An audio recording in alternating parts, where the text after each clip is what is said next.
Rien n'illustre mieux le profond changement auquel l'Amérique fait face que les discours très contrastés de Barack Obama et Donald Trump.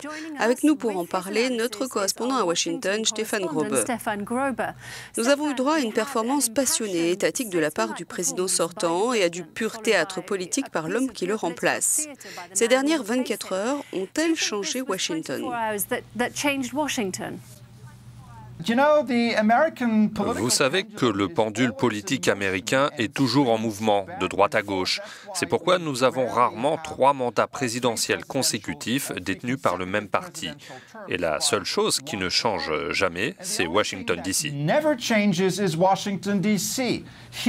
Ici se trouvent les gens qui font marcher le gouvernement, les bureaucrates, les législateurs, les acteurs politiques et les lobbyistes.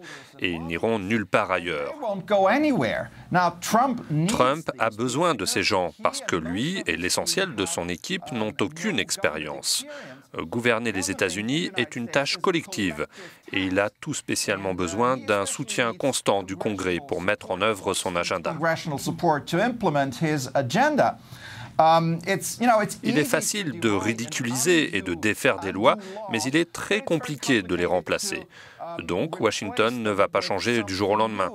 La question est plutôt de savoir comment Washington changera Donald Trump et la future administration.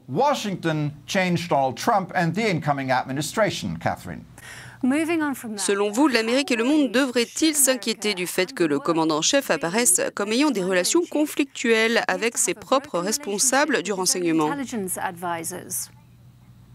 Eh bien, je pense qu'ils devraient être inquiets. Non seulement Trump a une relation proche de la rupture avec la communauté du renseignement, mais c'est aussi le cas avec ses diplomates et avec l'essentiel de l'establishment de Washington et avec la presse. Trump oblige chaque ambassadeur américain à démissionner d'ici le 20 janvier. Normalement, si un ambassadeur est remplacé, l'ambassadeur en place reste à son poste jusqu'à ce que son successeur arrive. Mais Trump n'a pas voulu que ça se passe de cette façon. Donc nous sommes en territoire inconnu.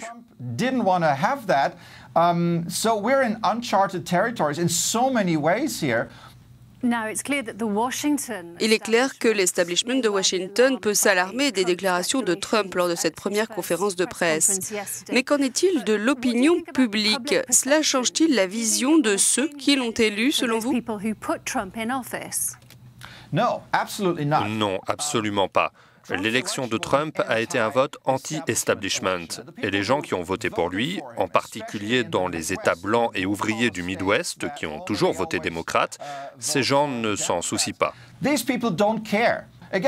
Souvenez-vous que Donald Trump a été élu par un vote populaire minoritaire, environ 46%, contre 48% pour Hillary Clinton.